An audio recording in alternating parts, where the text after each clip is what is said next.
Continuous suture is another technique used in periodontal flap surgical procedures. This is done usually when the alveolar bone height is at the same level in all the teeth.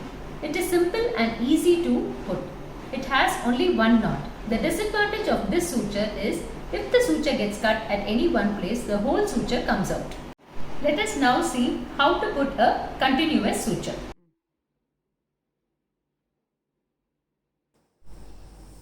In the continuous suture, a bite is taken on the outer surface of the buccal flap.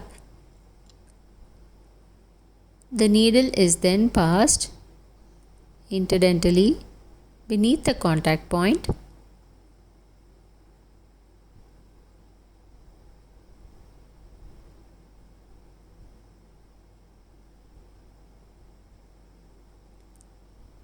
Lingual bite is not taken. Instead, the needle is passed interdentally beneath the contact point on the distal surface of the molar such that the suture embraces the tooth circumferentially. A bite is again taken on the outer surface of the buccal flap, the center of the base of the triangle formed by the interdental papilla.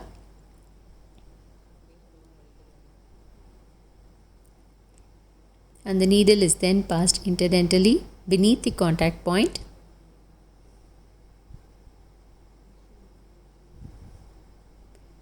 And again,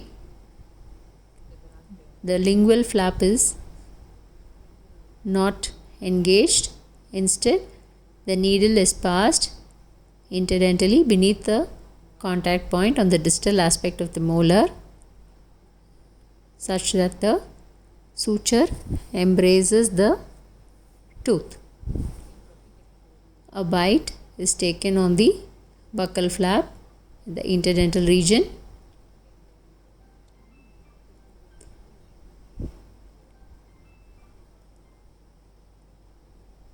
And the suture needle is then passed beneath the contact point to the lingual surface.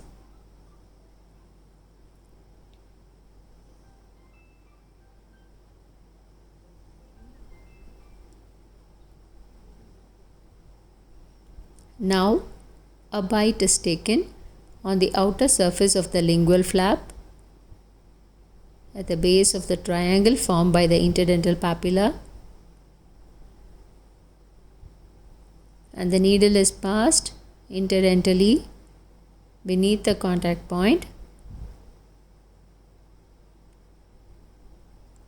and the suture thread embraces the buccal surface of the tooth, and the needle is passed interdentally beneath the contact point on the mesial aspect of the molar.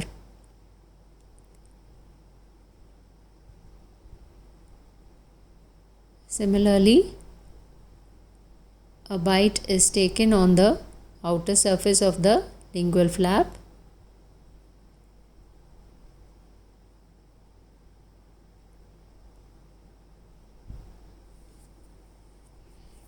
and the needle is passed interdentally beneath the contact point.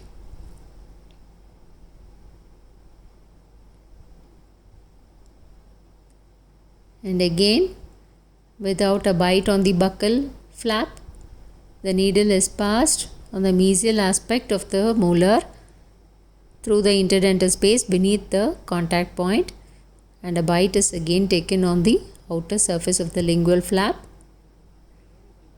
and the suture needle is brought to the buccal surface through the interdental space.